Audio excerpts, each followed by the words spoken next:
Hello everyone, I welcome you all to my channel. So आज के video में I will be discussing about the subject of tax.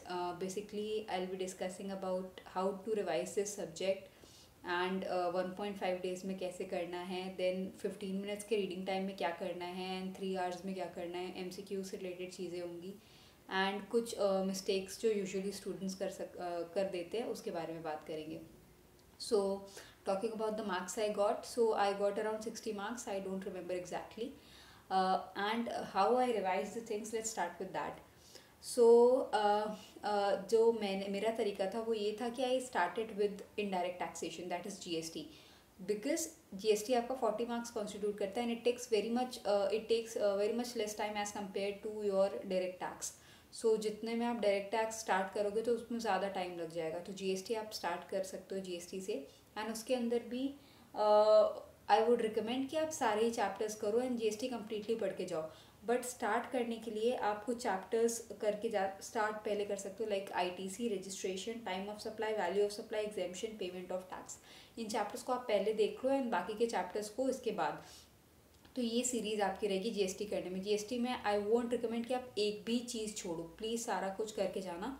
Because GST में try to get 35 marks at least, like 30-35 आ जाते हैं, तो you are just left with 20 और 15 marks to pass and to score exemption, तो वो चीज़ हो जाती है। Then you have to start with your direct tax, and direct tax के अंदर भी पीपल गेट कन्फ्यूज ना कि कहाँ से स्टार्ट करें, because it is too vast. So you can start with the small chapters, because small chapters ज़्यादा marks constitute कर लेते हैं आपका अगर इकट्ठा कर दो। फॉर एग्जाम्पल आपका set off, clubbing, residential status, advance tax, returns income की, income from other sources, house property, ये सारे बहुत छोटे चैप्टर्स हैं। इन सारे को आप कवर कर सकते हो एक साथ। एंड देन एंड में आप पीजीबीपी और कैपिटल गेन पे जा सकते हो, जो बहुत लंबे चैप्टर्स हैं। कुछ चैप्टर्स जैसे टीडीएस है, डिडक्शन है, ये भी चैप्टर्स थोड़े लंबे हैं, लेकिन इन चैप्टर से क्वेश्चंस आते ही हैं usually. So please cover them, और ज़्यादा टिपिकल क्वेश्चन भी नहीं आते, बेसिक से क्वेश्चंस आते हैं।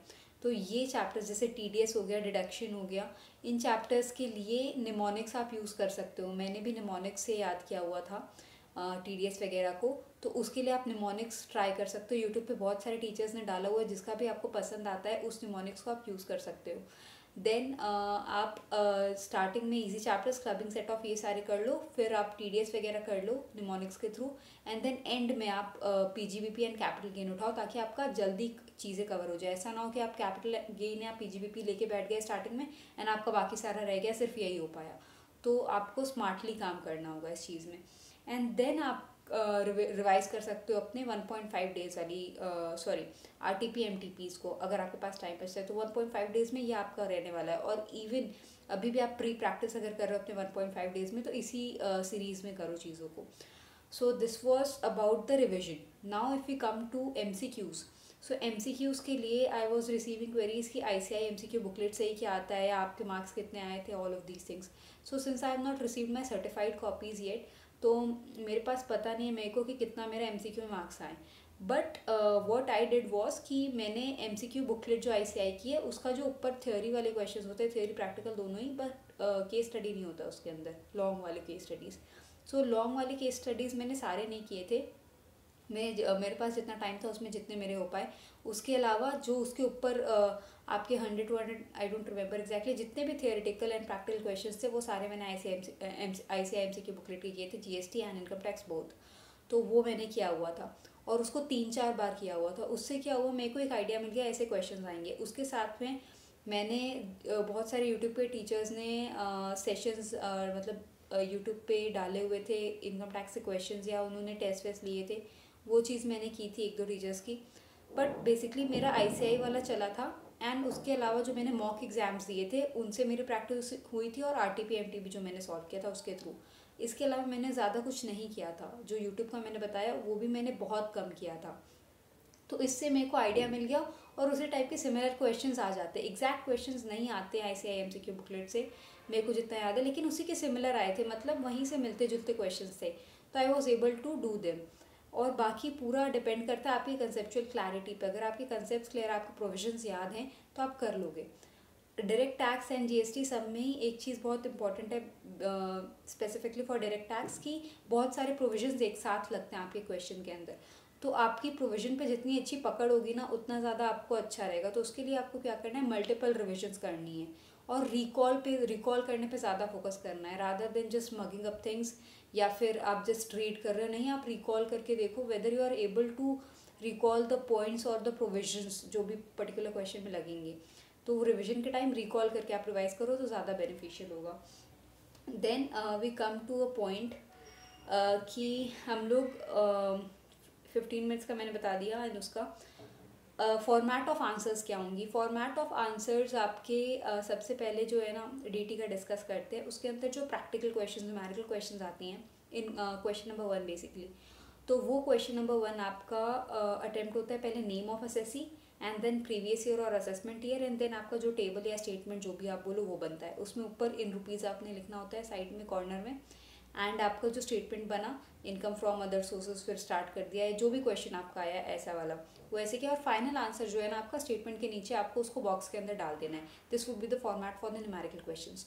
Now the questions like for example for TDS उसके अंदर प्रोविजंस वाले क्वेश्चन आते हैं कि ये कौन सा प्रोविजन का था या ऐसा कुछ। तो आपने प्रोविजन कोड करना है, केस है तो केस को लिखना है शॉर्ट में एंड कंक्लूजन लिख देना है। इस तरीके से आपको सॉल्व करना है। जो सेक्शन है प्रोविजन मतलब जो सेक्शन अप्लाई हो रहा है वो चीज़।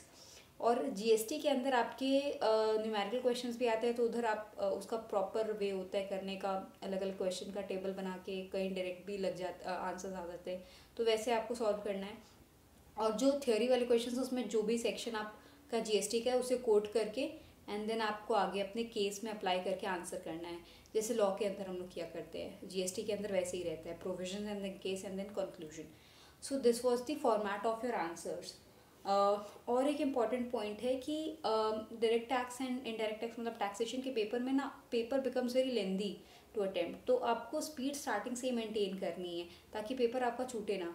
और क्वेश्चन पेपर अटेम्प्ट करने का क्या रहेगा वो भी मैं बता दूँ आपको। तो जब आपको question paper 15 minutes reading time मिलेंगे उसके अंदर सबसे पहले आपने क्वेश्चन नंबर 1 और जीएसटी वाले पे सब्जेक्ट का जो पहला क्वेश्चन कंपलसरी है उसको छोड़ के बाकी जितने क्वेश्चन हैं उसमें से चूज़ कर लेना है कि कौन सा आप क्वेश्चन करोगे और उसको रैंक कर देना है कि हाँ ये क्वेश्चन पहले ये क्वेश्चन बाद में।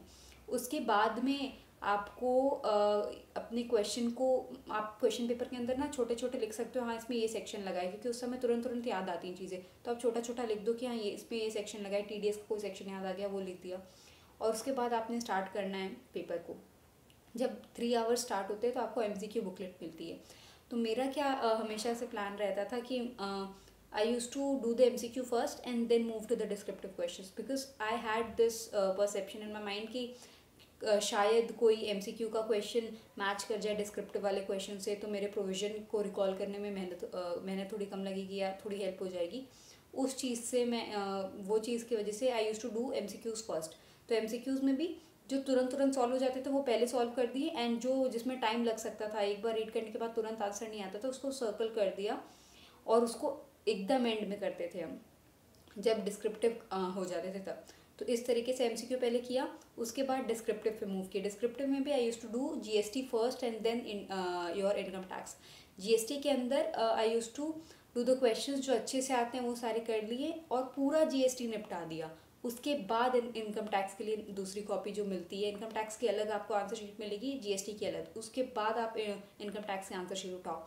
Y I am saying this, because अगर आप स्विच करते हो ना बारी बारी कि आप अभी GST का एक क्वेश्चन करो फिर इनकम टैक्स का, फिर GST का, फिर इनकम टैक्स का, ऐसे देयर आर चांसेस कि आप अपना GST का क्वेश्चन इनकम टैक्स वाले आंसर शीट में कर दो और इनकम टैक्स वाला GST में, तो वो गलती ना हो। इसीलिए आई विल प्रेफर यू कि आप प्लीज़ पहले GST कर रहे हो तो पूरा GST करो देन इनकम टैक्स पे स्विच करो, या इनकम टैक्स कर रहे हो तो पूरा इनकम टैक्स करो फिर GST पे स्विच करो। पहले होता है कि GST आपका वो जल्दी सॉल्व हो जाता है और डायरेक्ट टैक्स उसके बाद आओ उसके ऊपर, एंड देन MCQs जो बचे हैं वो करना। सबसे लास्ट में क्वेश्चन नंबर 1 इनकम टैक्स का करते हैं और उसमें जितना आता है उतना कीजिए। इट इज़ नॉट नेसेसरी कि आप फाइनल आंसर निकाल के दिखाएं। मैंने भी जितने वर्किंग नोट्स मेरे को आ पा रहे थे मैंने बना दिए, जितना मेरे से क्वेश्चन सॉल्व हो पा रहा था मैंने किया, क्योंकि यहाँ स्टेप मार्किंग होती है, कोई भी डिफरेंट टाइप ऑफ क्वेश्चन आएगा आपके पेपर में, सो वो कम्प्लीटली डिफरेंट नहीं होने वाला है ऑफ कोर्स, बिकॉज जो क्वेश्चन पेपर होगा वो बेसिकली पुराने क्वेश्चंस में से हर कहीं अलग अलग क्वेश्चन से एक एक एडजस्टमेंट उठा के एक क्वेश्चन बना दिया जाता है। तो कुछ ना कुछ पॉइंट्स तो आपको आएंगे ना। आउट ऑफ द 10 प्रोविजंस जो उस क्वेश्चन में एप्लीकेबल है, उसमें से 2-3 या 5 तो आप याद आपको आ ही जाएंगे। तो उस 5 के तो नंबर आपको मिल ही जाएंगे, because there is step marking. अगर ऐसा नहीं है कि आपका फाइनल आंसर नहीं है तो आपको 0 मिलेगा, आपको स्टेप मार्किंग होगी। तो please don't leave any question. 100% question आप अटेम्प्ट करके आओ, स्टेप मार्किंग होनी ही है। This was one thing. अब कुछ इंपॉर्टेंट पॉइंट्स है, जैसे न्यू क्वेश्चन है तो आप वो न्यू पेज से स्टार्ट करना। और शॉर्ट फॉर्म्स के बारे में एक स्टूडेंट ने मेरे से पूछा था। तो शॉर्ट फॉर्म्स आप बहुत common short forms, for example assessment year, previous year, इसके शॉर्ट फॉर्म्स आप यूज़ करो तो अच्छा है। But short forms like CG लिख देना कैपिटल गेन को, या पीजीबीपी लिख देना। I never use to write PGBP और सीजी इन माई पेपर। मैंने कैपिटल गेन फिर पीजीबीपी का भी पूरा फुल फॉर्म ऐसे करके ही लिखा था, because I don't want you to leave any scope for the examiner to deduct your marks. So वो चीज़ आपको ध्यान रखनी है। और one more thing is about your paper की। टैक्स का पेपर ना बहुत हाइप्ड है कि ये बहुत टफ पेपर आएगा, कुछ मतलब इसमें से कुछ पुराना आता नहीं है and all of those things. But अगर आपके कंसेप्ट क्लियर है तो आप इजीली कर लोगे, तो टेंशन लेने से कुछ होगा नहीं। रिविजन पे आप ध्यान दो and you will be able to solve the questions. So this was all. I hope आपकी थोड़ी मदद हो पाई हो एंड थोड़ा क्लू मिला हो कि कैसे क्या करना है। So I have made many videos पहले भी regarding the strategies on audit, on cost, EIS, SM, then certified copies of advance accounts and audit. Please check them out. और कुछ silly mistakes related videos and shorts बनाए हैं, वो भी आप देख सकते हो। And if you like this video, please like it, share it with your friends and subscribe to my channel. This will really motivate me to make more videos for you all. All the best.